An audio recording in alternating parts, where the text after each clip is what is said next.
A few weeks ago, the New York Times shocked the newspaper world by announcing that it had shuttered its sports department. This was the department that New Yorkers particularly had come to cherish, with its flavorful and insightful coverage of the Yankees, Mets, Jets, Giants, Rangers, and Knicks, its superb Olympic roundup every 4 years, its authoritative and vivid coverage of tennis and golf. This was the place that had nurtured such colorful columnists and writers as Red Smith, Ira Berkow, George Vesey, Joe Durso, Jerry Ashkenazi, Harvey Araton, John Branch, Tyler Kepner. I can go on and on.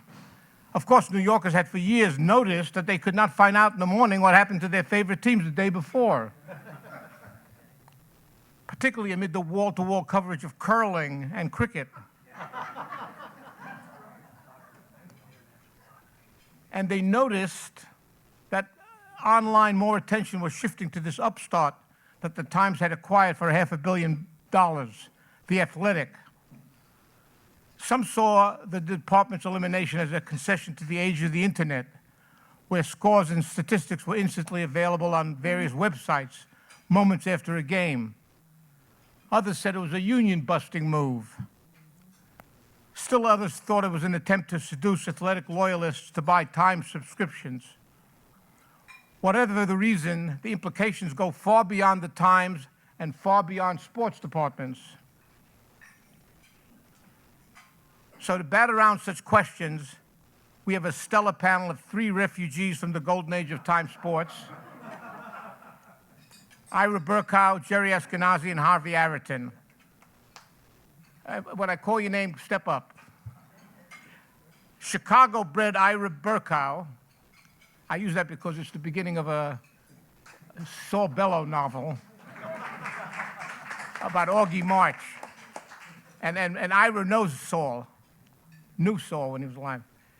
Ira Berkow was a sports reporter and columnist for the Times from 1981 to 2007, and was part of the team that won the 2001 Pulitzer Prize for national reporting for the series How Races Lived in America. He's the author of 26 books.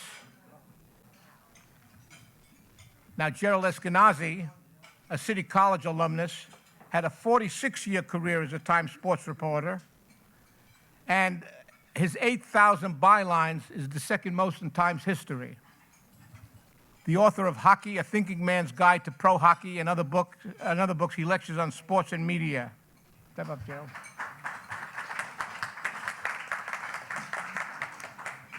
Harvey Araton has reported on New York sports for 40 years, 15 of those as the Sports of the Times columnist. He attended as a reporter 10 Olympics and is the author of 9 books, including the best-selling Driving Mr. Yogi, Yogi Berra, Ron Guidry, and Baseball's Greatest Gift.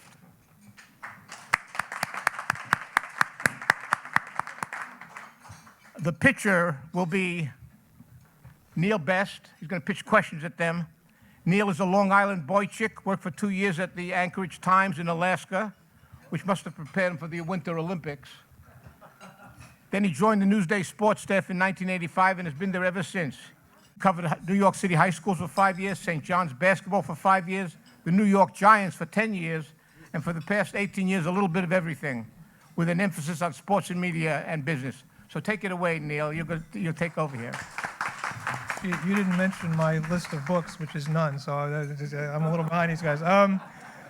Thank you all for doing this. You know, I'm at the age now where people in their 40s and early 50s tell me they grew up reading me, which is kind of a shock for me. But I can say with this panel, I grew up reading them, so this is a nice change of pace for me.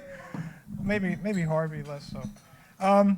But before we get into the particulars of this strange situation with what happened to the Times, I thought it would be interesting because of all of your close ties to that department, just to get your emotional reaction to when this news came down and how it felt. I mean, people in this business are used to newspapers folding from underneath them. It's unusual to have a department fold from underneath you. So I was just on an emotional basis, what was this like, you know, hearing this news? We can start with Ira. I don't read the sports section anymore of the Times. And I try, but it's not as much fun.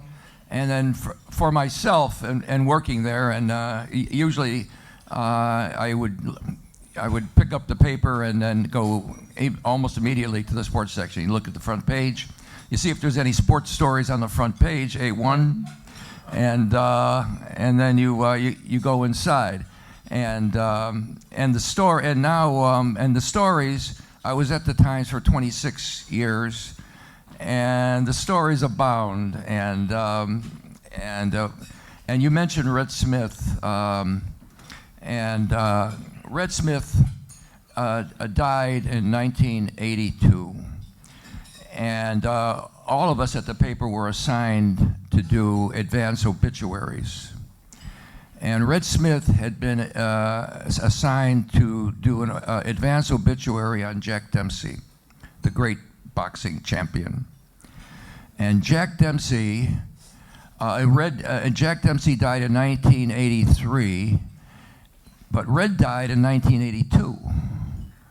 And the byline on the Jack Dempsey obituary read, Jack Dempsey dies at age, I think, 89 by Red Smith, who had been dead for a year.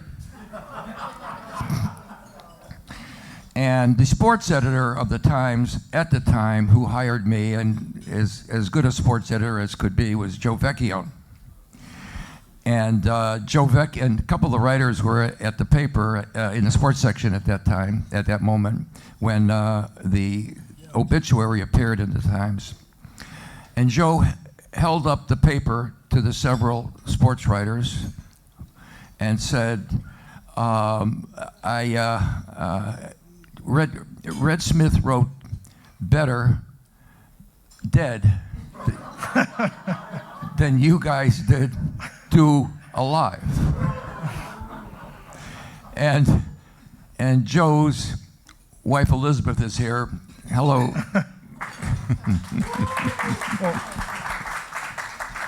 And not only do I miss Joe, but I miss that kind of sports section, and I miss the kind of no one wrote quite the way Red Smith did, but God knows we tried. But that kind of story is really, to me, we can get back to this, but what's been lost here, because just the obits alone in the Times history is a sort of a unique trove of history. Anyway, Jerry started at the Times in 1959. Was it May 26th? May 26th. See, I just know these things off the top of my head. What was this news like for you to absorb, Jerry? My initial feeling was I was betrayed. It was as if all the years these 44 years, 46 years I had put in, and the people that I had worked with, and it was as if we didn't exist anymore. How could you just suddenly dissolve something? And I saw I read all the stories about why and how. Ironically, just about 3 weeks earlier, I had written a note to the acting sports editor because so many people I knew were saying, hey, what's happened to the New York Times sports department? How come we're not covering New York sports?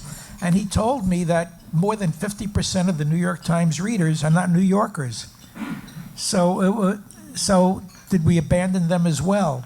And as I say, betrayal was my initial feeling. When I joined the Times in 1959, we were called the toy department by the rest of the paper. A fellow named Gay Talese helped change that a little bit. He worked for sports in about a year or two. Another fellow named Bob Lipsight.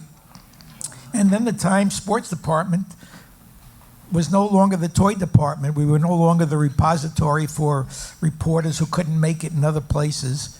We had one famous reporter who supposedly was the picture editor at one time, and he wrote a caption which cost him his position.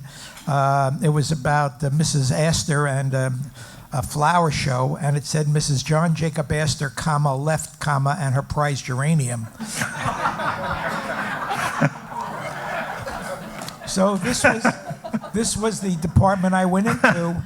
And the department I left had all these great writers, and we were an important journalistic role model. And as I say, that feeling of betrayal, and I'm trying to get over it. So by coming to places like this, people who can sympathize. Well, Harvey, you were there obviously a little more recently than Ira and Jerry. I assume, I don't know, maybe you saw this coming, maybe you didn't, but what was your reaction when this news actually came down?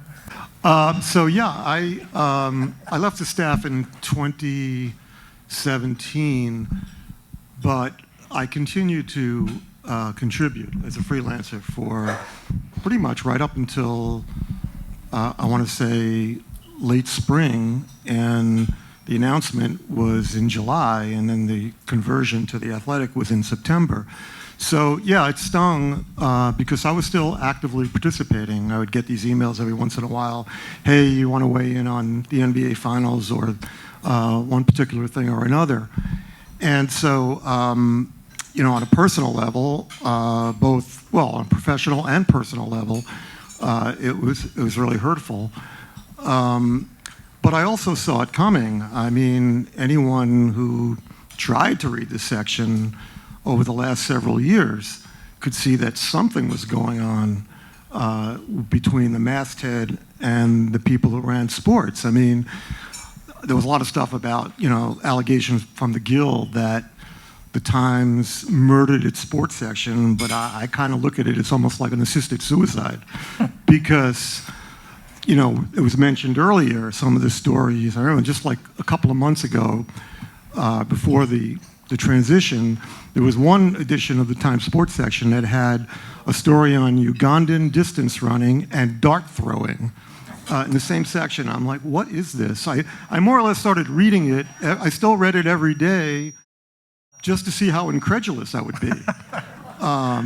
And there is so much history. I know as a young guy who came over from the Daily News, and before that as the Post, I was a sort of a tabloid muckraker, right? And places where I loved working there. But when I got to the Times, and after a couple of years joined the Sports of the Times roster, I mean, it was, you know, a dream job. But the best part of it was stepping into a lineup that featured Ira and Dave Anderson and George Vesey, and Bill Roden eventually, and Selena Roberts, who came later. And then right on through, you know, the people, Michael Powell and Kurt Streeter, who was doing a really fine job with the column when everything was shut down. And I feel like that's really lost, that history of, you know, the transition from, you know, one person to another or one beat to the next. It's just really sad. Just one last thing on Ira mentioned obits. And Mike, I've still had a connection again to the paper in recent years, doing a lot of advance obits on aging basketball stars. And about 2 years ago, the obits editor called me and said, hey, what would you think about doing one on Michael Jordan? And I said, Michael Jordan, he's 58 years old. And he said, yeah, well, you know, Kobe Bryant died in that tragic helicopter crash, and Tiger Woods almost killed himself in a car wreck. So kind of spooked us a little bit. We should have something on Jordan, and you covered his whole career. So if we wait another 10 years, maybe there won't be anybody who has had as much, you know, access to him as you did. So I started working on it and filed it, and then I told my two sons, listen, I probably won't be around by the time Michael Jordan dies, but don't forget to buy the paper if there is still a paper.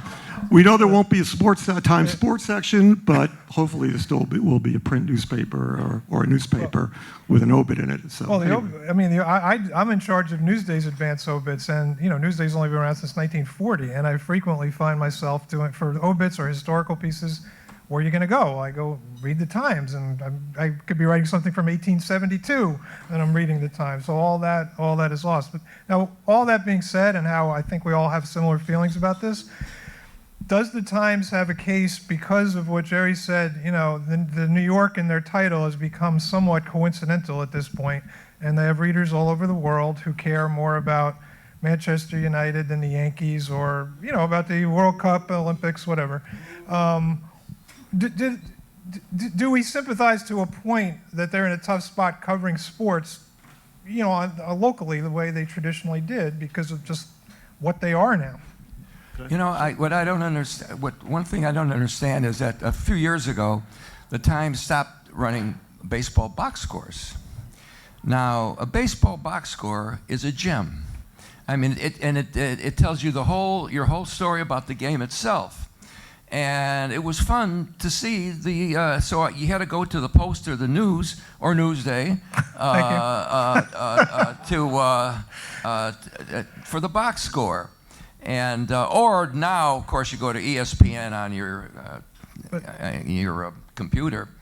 But you know, I mean, that was just the beginning of the end, as I saw it. But their readers in England don't care about the baseball box scores. Yeah, but there are readers around the country who might, and Right. So instead of being the New York Times, are you saying it's the London Times? Well, that's the question. Are we reading the London Times? That's the question. Is it the World Times at this point? Yeah.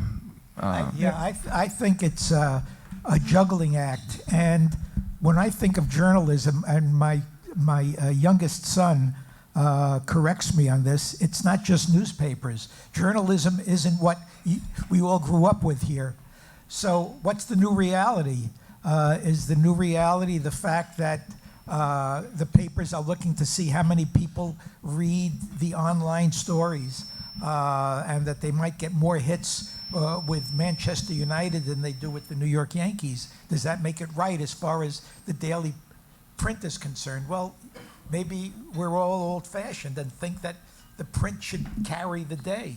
I don't think the story has been written yet. I don't think we all know where we're going. I think the fact that reporters, can you imagine being at a game or at a boxing match and you have to start tweeting people about what's going on?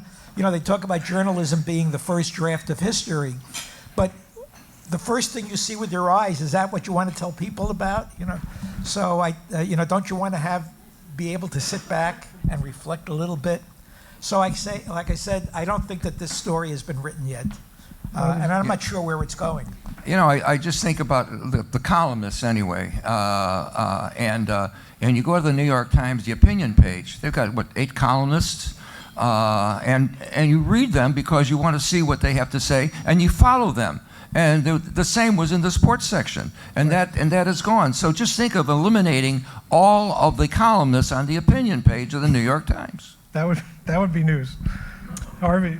Yeah, well, having been on the staff when a lot of this was going down, I remember many staff meetings. Joe Sexton was sports editor, and then Jason Stallman was sports editor. And I remember a lot of staff meetings where this was being argued. You know, do we abandon the New York sports beats? Is there enough interest? What percentage of our readers are interested in the New York teams now that we're selling digital subscriptions all over the world? And initially, I was completely on the side of continuing to cover all the New York beats. But that slowly changed. The more I went to games, whether it was at Yankee Stadium, Citi Field, or Madison Square Garden, and I saw how limited the access had become covering a typical Knicks game, you know, whereas it used to be a free-for-all. You know, you go in, you could work the room. Well, Jerry knows this, but it got to the point where everything is so controlled by the sports leagues. So you go to a Knicks game, and before the game, you go into the locker room. There's a 30-minute window where the players are supposed to be available, but nobody's in there, right? And then after the game, they bring out one player at a time, and the massive reporters covering the game for the various news outlets move like one giant blob. And the first 5 questions are asked by the MSG reporter. And any question you might want to ask to develop an angle for your story, your column, that you don't want to broadcast, is literally being broadcast on MSG, right? So yep. I remember telling Jason Stallman, you know, look, I think Jerry hit it. It's all in context, and it's a juggling act. You know, you don't want to ignore these teams. New York teams tend to transcend New York. What happens with the Yankees or the Knicks or whatever is usually national news, often I should say. But a lot of it has become just wasted money and manpower to staff these games, you know, night after night, when all you're doing is providing what the wires can provide, and you're also at a time when money, maybe not so much for the Times, but certainly for a lot of the other papers, you know, can't really afford. That's where The Athletic really began, with all the cutbacks around the country and the reductions, staff reductions by, you know, ownerships like Gannett and Alden Media.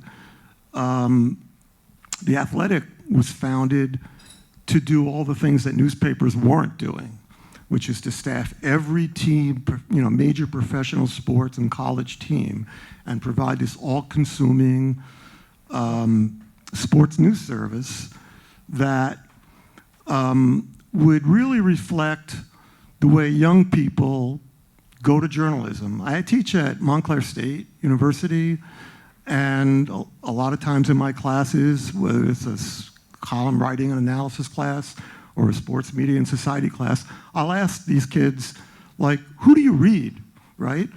And most of the time I get back these looks of some hockey blogger in Philadelphia or something like that. Right. Like, they don't go to the newsstand looking to read Dave Anderson, Mike Lupica, you know, whomever, right? Journalism comes at them on their phones, and half the time, or probably most of the time, don't remember. It's not that they just don't remember who wrote it. They don't even remember which publication it was. So I think that's what The Athletic does provide, which is, you know, you subscribe to it, and then you program it to tell you, you know, send the stuff that I'm interested in. You know, if it's Penn State football or the Yankees or Liverpool or Manchester United, boo, whatever. You know, it comes at them every day. I mean, I do subscribe to The Athletic, mainly because I subscribe to the print edition of the Times. And there are a couple of teams that I do follow on a regular basis.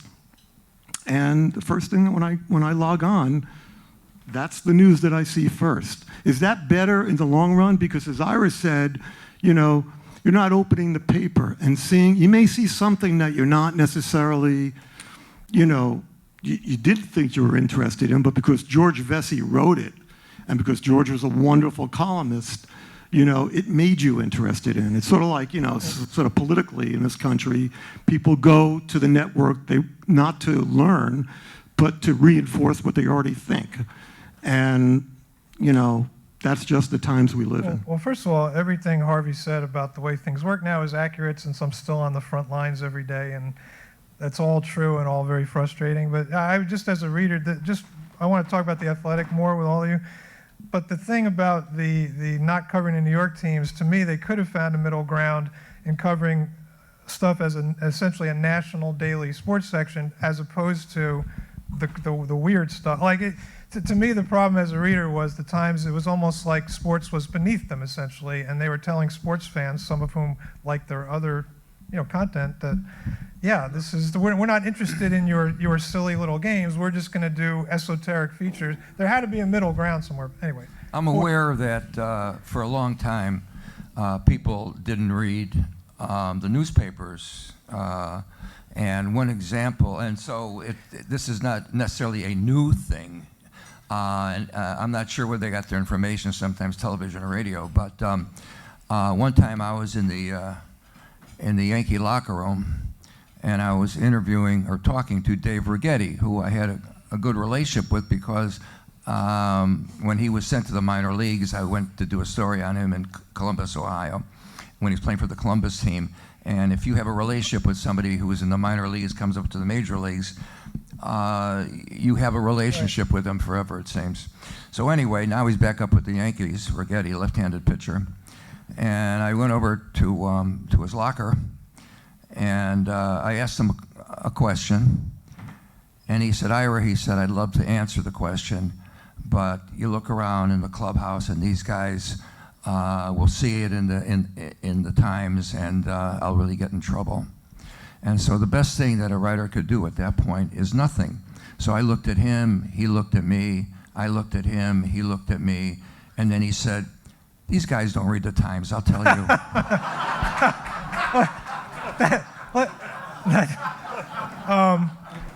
That's another good one. Let me just about the Athletic, because one of the things that complicates this entire discussion is if you say the New York Times dropped sports, the New York Times can say we just spent $500 million on sports. There's a lot of issues involved with the Athletic because they're non-union, and that's a source of contention with the Times Union, understandably. There's also the issue of the Times brand, the quality of the journalism they may be doing. Well, like, I don't know, well, you said you subscribe. I don't know how familiar you guys are with the Athletic, but how does that factor play into this whole discussion? I think that every department in a newspaper has a certain personality. And for example, we all, those of us that grew up, say, reading the New York Post, we would read Jimmy Cannon for sports. He spoke for the paper. Brooks Atkinson spoke for the drama section. The book reviewers spoke for their section. You grow up, when you come to newspapers, and those of us who work for newspapers know what I'm talking about, you learn the culture by talking to the old-timers about what the paper liked and what the paper didn't like, and what the viewers liked and what the viewers didn't like. All of a sudden now, or for example, if you read Ira or you read Harvey or you read Arthur Daly or Dave Anderson, they had a point of view. Now, who are these people from the Athletic? Do we read them every day? Do we know who they are?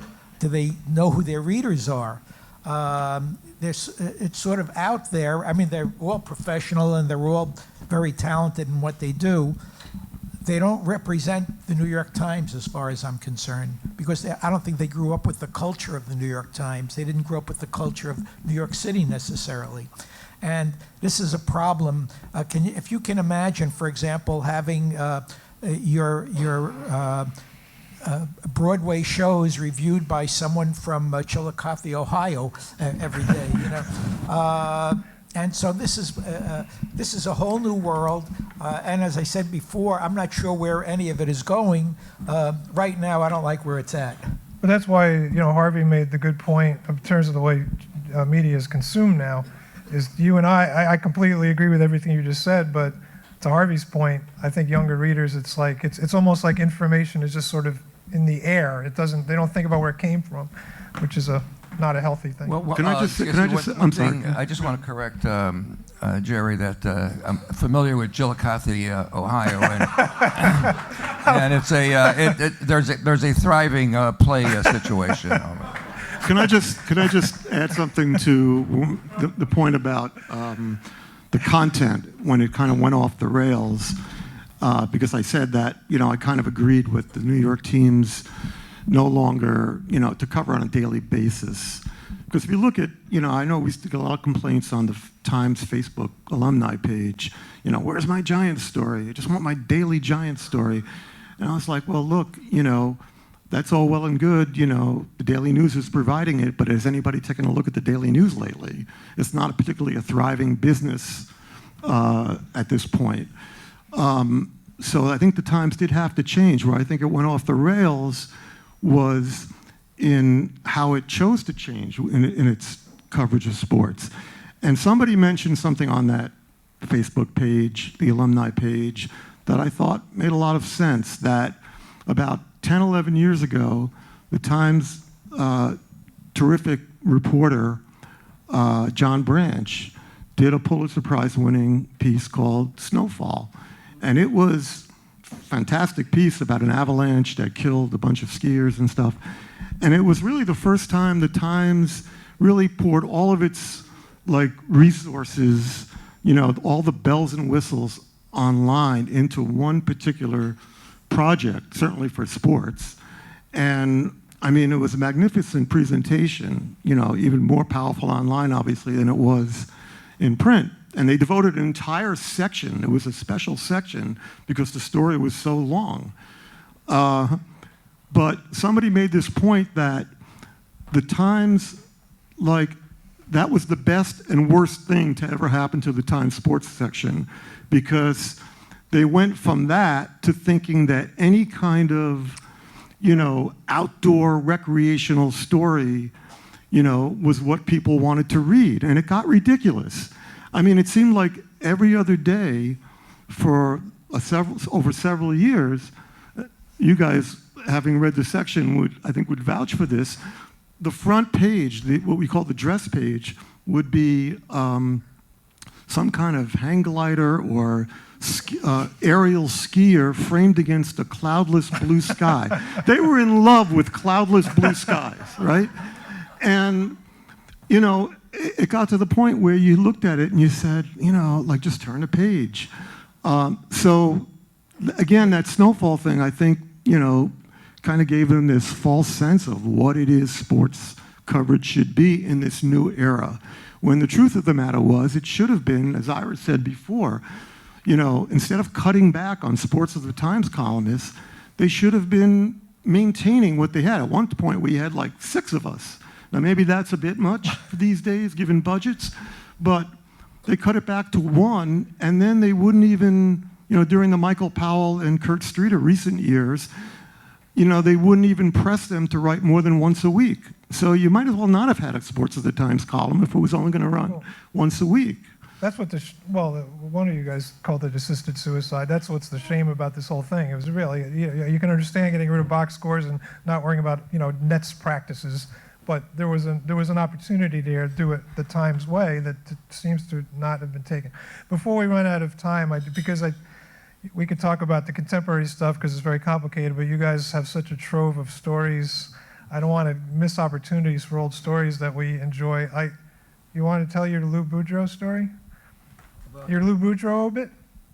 Lou Boudreau, yeah. And then you guys can then think of a good time story to share with us while Ira's telling this one. At the Times, I guess in every department, but in sports, all of us were assigned 5 obituaries, advance obituaries to write. And among the 5 was Lou Boudreau for me. And Lou Boudreau was a great shortstop for the Indians and the Red Sox, and a manager as well, and a broadcaster. But anyway, he was in the Hall of Fame. He was still alive. And so I found out where he was living in a town called Frankfort, Illinois. And he was in his late 80s. And I called him, and he answered the phone, and I introduced myself, New York Times, and I said, all baseball fans, and maybe all people, including your family, wish that you would live forever. The odds are that you won't. and I mean, this is tender stuff, I'm asking him. And so I said, and when you die, there will be major obituaries in the newspapers, but the New York Times will have a major obituary on your demise. And at that point, I wondered if he was thinking, do I know how to spell demise? But anyway, and so I said, I'm assigned to do an advance obituary on you. And he said, it's not a problem. And so we talked, I did the obituary, and he died. The interesting thing for me in my birth and growth was that I'm Jewish. And I had read that, or somehow learned that Lou Boudreau's wife, Lou Boudreau's mother, was Jewish. There are 2 Jews that we know of in the Baseball Hall of Fame: Hank Greenberg, Sandy Koufax.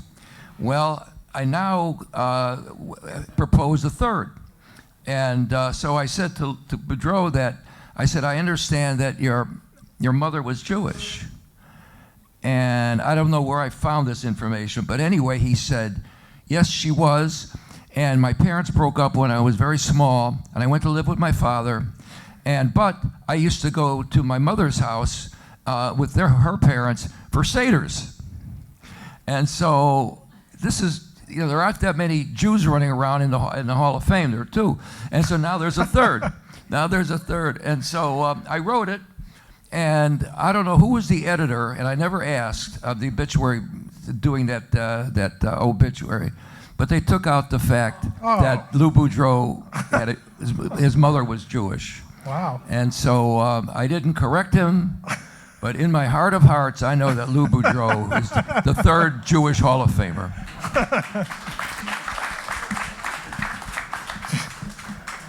Jerry, you got anything? 1980, the young United States hockey team was playing the former Soviet Union. No, they were the Soviet Union at the time. And I was in Lake Placid, New York, and it was 5 o'clock on a Friday afternoon, and the reason is that none of the networks in America wanted to cover the game. They didn't think it was anything special. And I was in the 6,000-seat amphitheater, shaped like a sort of cockfighting arena, very, very narrow. It was so small in the press box that we did not have room for the computer. The computer was this big. You remember the Teleram? Those kind of, well, anyway, we had the computer in the basement, and a fellow named Gordon White, who was a reporter for us, was manning the computer, and the idea was for me to write my story up in the press box, which did not have an overhead light, by the way, to write my story on my Olivetti portable, and then I would bring it down to the basement, and he would file the story, and he would send the story into the Times. The game is over, and the United States defeats the Soviet Union. By the way, that was not the gold medal. The gold medal was 2 days later. The U.S. had to defeat Finland on a Sunday morning. But in any event, the game is over. It's 7-something at night, and the 5,000 people are converging out, and I can't get out of the press box. I saw Dave Anderson a floor below me. Dave Anderson, our Pulitzer Prize-winning columnist. I took the first page of my copy, rolled it up into a ball, and threw it down. Threw it down to Dave Anderson. Dave then ran down one more flight to the basement, gave it to Gordon. 2 minutes later, Dave came back up, and I'm furiously typing page 2. The stupid crowd is still milling around and doesn't understand that I'm with the New York Times, for crying out loud. I roll my paper down and throw it to Dave. And that is how the story of the Miracle on Ice got into the New York Times. Neil, before we leave, I would like to insert a story which has contemporary importance.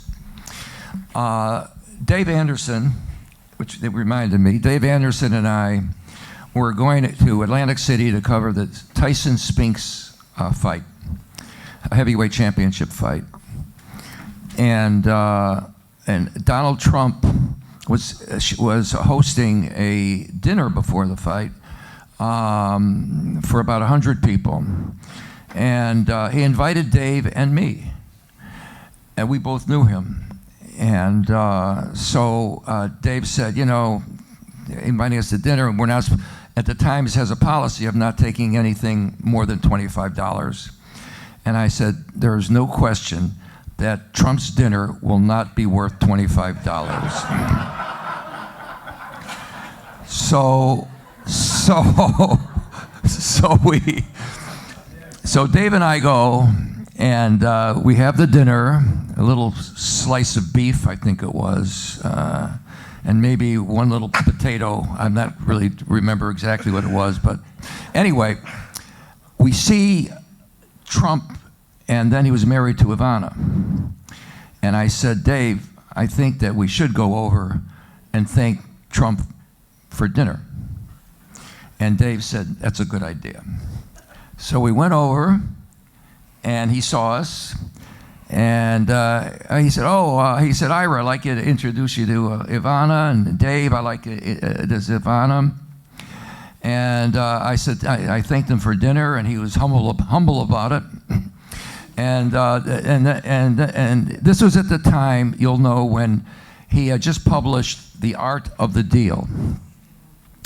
And so I said, by the way, congratulations on The Heart of the Deal. I see that it's on the bestseller list. Well, you also know that if you give Trump a compliment, he has to top the compliment. And so he said, not only is it on the bestseller list, it's #1. And so I said, well, congratulations on it being a #1. And then he said, in all modesty, I guess I'm a great writer.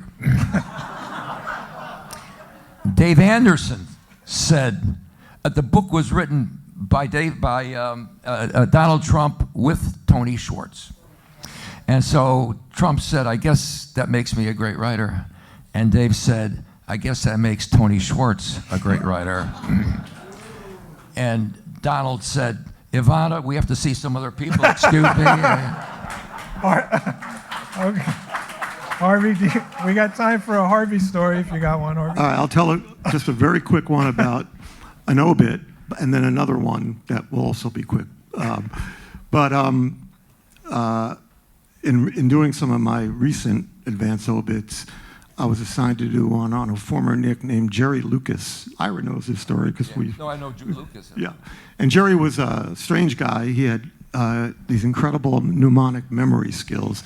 He used to appear on Johnny Carson and do magic tricks and memorize the New York phone book, all kinds of crazy stuff. Anyway, I'm assigned to do his advance obit, and I call him. And I had called him maybe a few months earlier to do one on John Havlicek, who was his roommate at Ohio State. And I call him a few months later, and I go, "Oh, Jerry," "Oh, now you're writing mine? Great." So we talk for about 20 minutes, and at the end of the interview, I say, "Thank you, Jerry, so much. And any one last thing that you would like to add?" And he just pauses for a moment and says, "No, just let me know when it runs."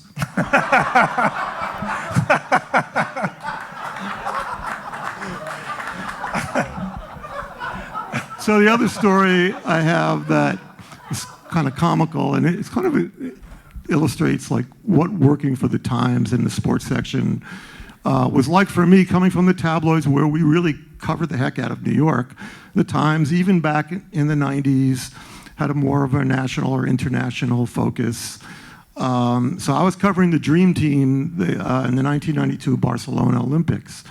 And before we went to Barcelona, the team did its last training in Monte Carlo, and we were staying at I think it was the Lowe's Monte Carlo, right on the Mediterranean. It was a very tough assignment.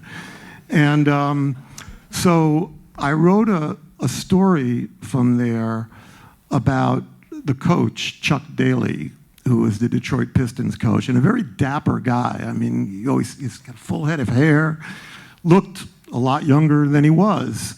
And I mentioned that the day I was writing was his 62nd birthday. And so I send a story to New York, and they in turn send it to Paris. In those days, that's where the International Herald Tribune was, which was co-published at that time by the Times and the Washington Post, was published. And I guess they were on deadline because they were 6 hours ahead of New York. And the editor looked at the copy and said, 62, he looks far too young to be 62, and just decided on his own to knock 10 years off his age. This is a typo, he must be 52, right? So that's how it runs in the International Herald Tribune. And the next morning, the team is going to practice, and there were like 6 or 7 of us covering the team, and they let us on the bus with the players.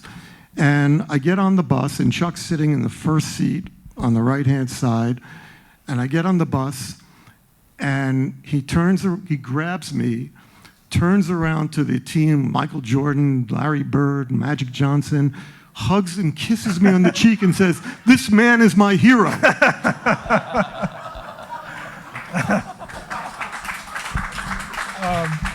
Well, thank you all for those things. I think we're going to do a Q&A session now also. Is that the plan? Oh, there you are. We're going to do a Q&A session now. Okay, I've got people who wanted to ask questions. This guy sitting next to me asked for the first question, but we'll get to everybody. Just hold the mic close to your mouth so we can hear you. Gentlemen, in addition to the decimation of the sports section or disappearance, the business section is also a shadow of itself. The metro section, of course, is gone. Nevertheless, we get a daily arts section, probably because the puzzle is in it. And my question is, who made these decisions? Did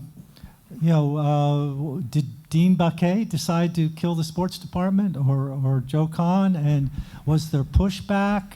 How did all this I come think about? very briefly, I think it has to be the Sulzbergers.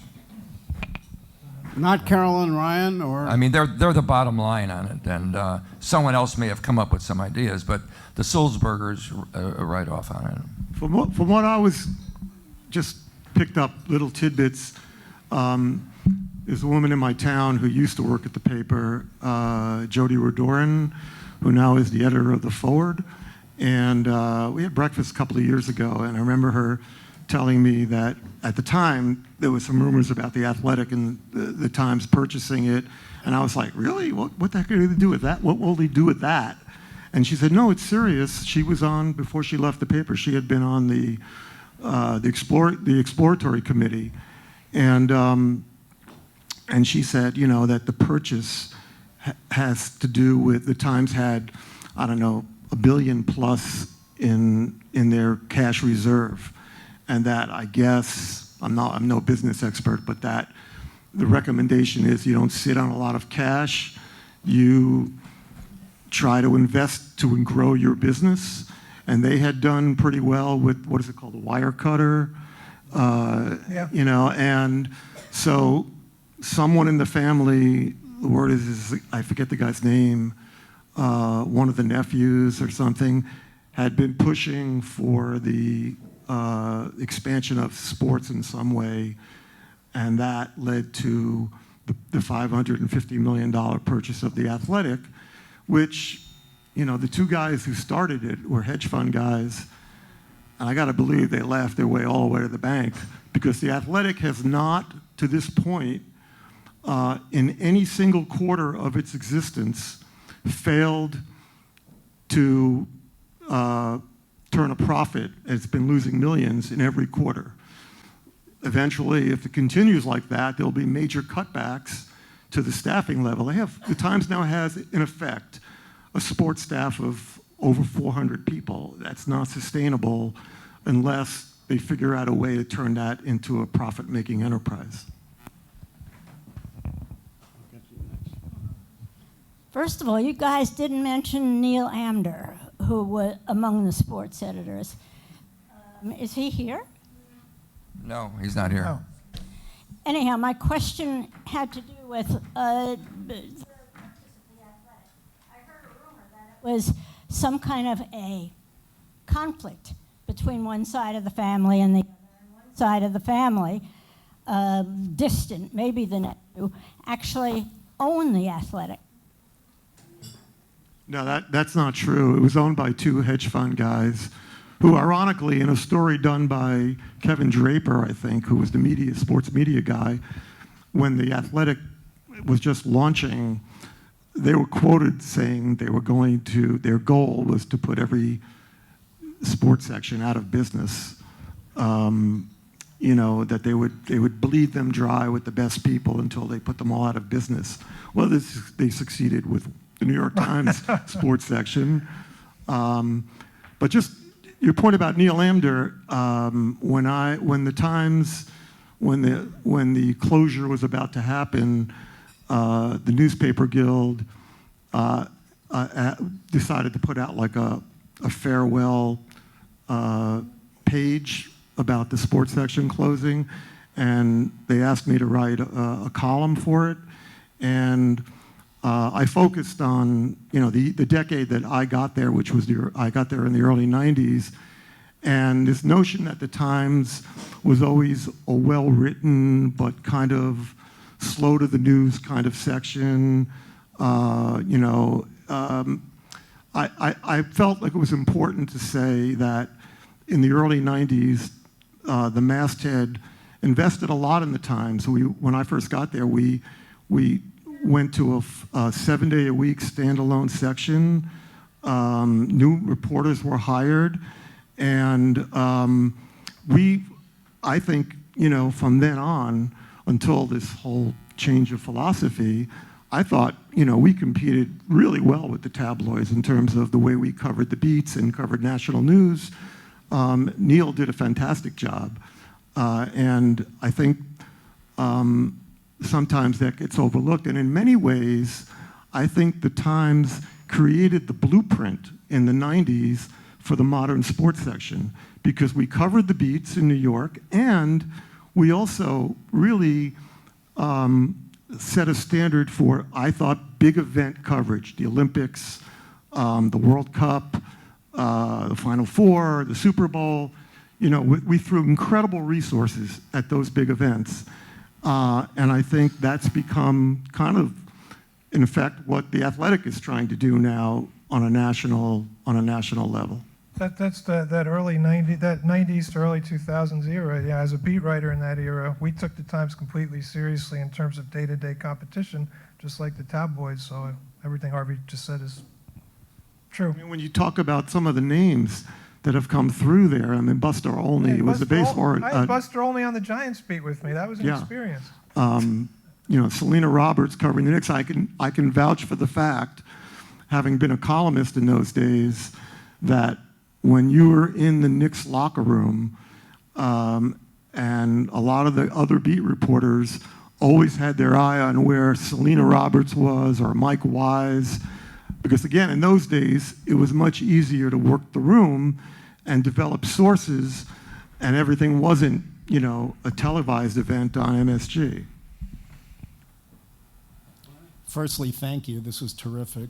Secondly, what in your infinite wisdom do you think is a realistic hope for the Times as well as sports journalism in general over the next 10 or 20 years?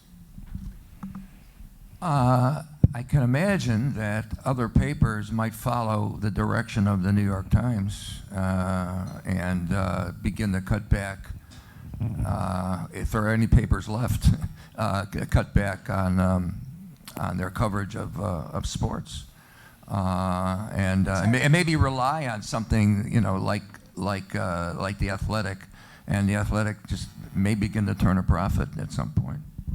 Didn't the LA Times do something similar to that? And I understand the Washington Post and Boston Globe are also looking to see what's going on. And there's nothing like having a stock that goes from $2 to $40 to make the other papers sit up and take notice as well.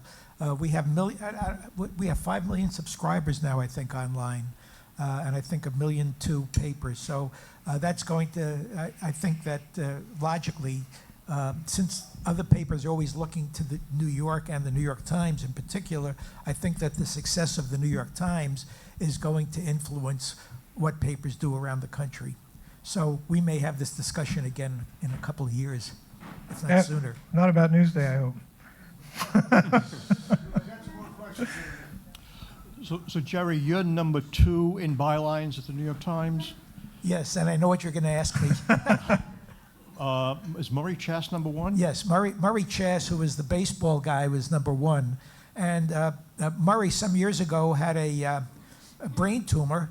And I thought, well, poor guy, but I also thought selfishly, well, maybe I can catch up. And Murray got Murray got better and is fine. So do you think your and unless I record, start working again, I'm not going to catch him. So do you think your record is safe, or do you fear Mackie Haberman? No, I think my record is as number 2 is safe because people don't stay around papers for 30 or 40 years anymore. In fact, people don't stay in any jobs that long anymore. So I think you're seeing the last of old-time journalism here, or old-timers anyway. Well, I think we're getting near the conclusion, and oh, I'm sorry. I have to admit to being a little conflicted and confused about what I'm seeing in the section now. I miss you guys and your successors terribly. The point of view, all that you mentioned, I agree with. I don't miss the hang glider days, you know. And I look at the section now, and I see at least there's a full page about baseball. There's a half page about football. We're back to the mainstream sports. But the coverage, to me, feels very bland, vanilla, meh. So I'm wondering if you guys have any insights or thoughts on where they think this is going, or is this the vision they want, or what do you make of it in terms of what it is? I think the first thing we have to agree on and concede, really, is that what we open up in the print paper is really of small significance to the Times management. They don't see the future of the operation in print, right? So it's, like I mentioned before, you know, for young sports consumers or journalism consumers, it's all about programming, you know, follow your favorite teams. We joked before about soccer. I actually am a soccer fan, and I follow Liverpool pretty closely. In fact, I'm trying to squirt tickets to a game in England sometime this winter, so my wife, who's also a big fan, we can go, right? But even I had to, you know, I mean, say that the soccer thing got out of control, because every other day, it seemed like the lead story on the dress page was something, you know, this guy Rory Smith, who I think could catch you in terms of in bylines, because he's in the paper more than any other reporter. Every other day, the lead story was something about English Premier League. And I was at an event in Springfield, Massachusetts. Mark Stein, who has since left the paper, was getting an award at the Basketball Hall of Fame. And A.G. Sulzberger was there. And we got into a conversation, and he said to me, "So what do you think of the sports section?" And this was like maybe 4 years ago, 3 or 4 years ago. And I said, you know, I mean, you know, I left out the hang gliding stuff, but I said, I don't get this obsession in the print paper, which I get every day, with, you know, the promotion of English Premier League. Online, do whatever you want. You can change the look of the sports front online every 20 minutes if you so choose, right? But the print page is what it is when you get it in the morning. And I said, as far as I know, the print edition is not circulating in Liverpool and Manchester. And he just looked at me like he didn't know what I was talking about. So I guess he wasn't looking at the sports section. But I do think, I agree with you, the blandness. I said something before we were sitting at the table having lunch, and I said, it feels to me sometimes like they have this giant wall of sports copy, and the editors throw darts at the wall, and wherever it lands, that's what they run. You know, it could be something about Ohio State football, it could be something about a baseball team, but there really doesn't seem to be any continuity. And again, to Ira's point about columnists, to me, columnists were always the anchor of a sports section. Like, I think my happiest days writing sports of the Times were when the column was always anchored on the left side of the front page. And when they gave me that title, when they promoted me, I was so thrilled because of, again, the people I was joining. And I felt like every day you went there, you looked for a little piece. Now, you know, maybe some people, obviously people had favorites. But every day you went there, you looked for some intelligent thought, some creative thought. And there's just none of that there anymore. And also, yes, there are some nice features and stories that, again, to your point, play to more of the mainstream. But there's also a lot of stuff like, you know, last week's top college football games, capsule recaps, and looking ahead, that reads to me like sports talk radio. There really isn't a lot of stuff. I'm still waiting for the first piece of writing that makes me think, wow, you know, I hadn't been thinking about that. Let me ask the last question, and that is, what's the influence of online sports gambling on the thinking of the Times and other news organizations about how to cover sports?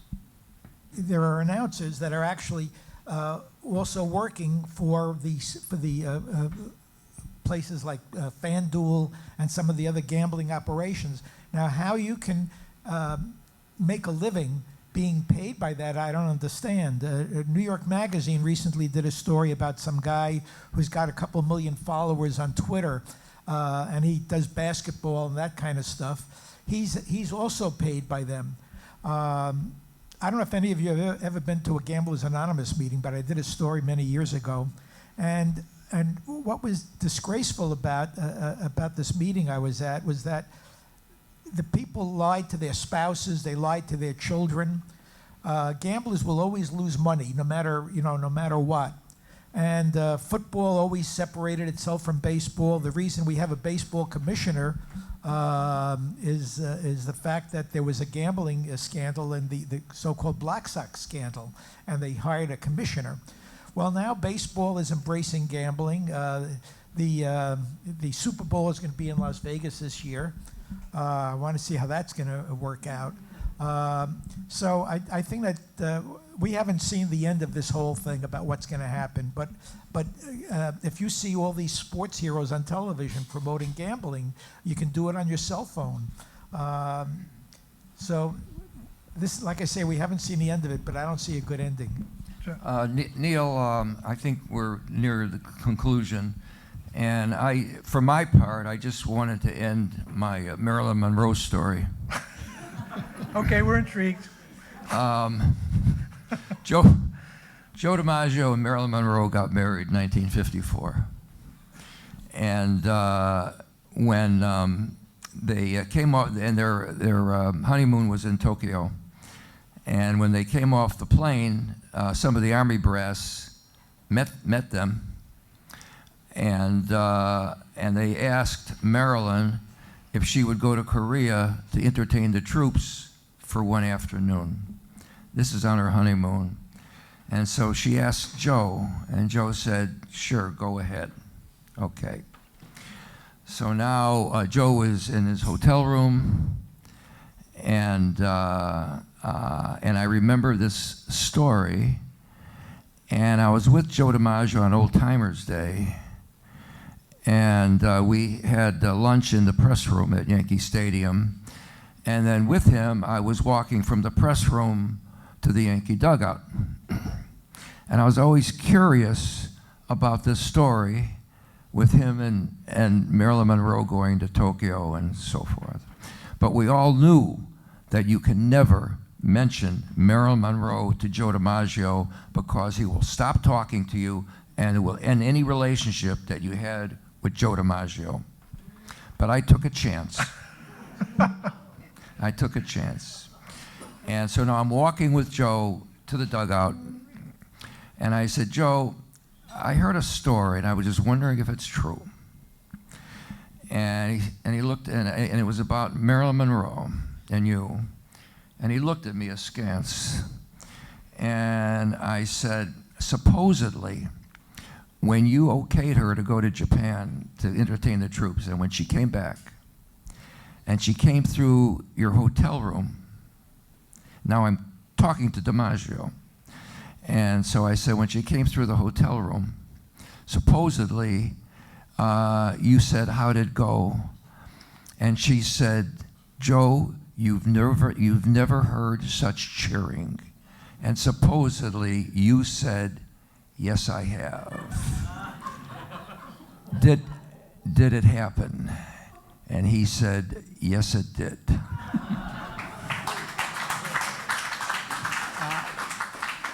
I just want to say, you go to a sports story for the voice of the writer and the expertise the writer brings. And what's been lost in this conversion to The Athletic is the wonderful voices of people like yourselves and the expertise of people like yourselves. And that's a huge loss. That's it. Thank you all for coming. Thank you all for what you said.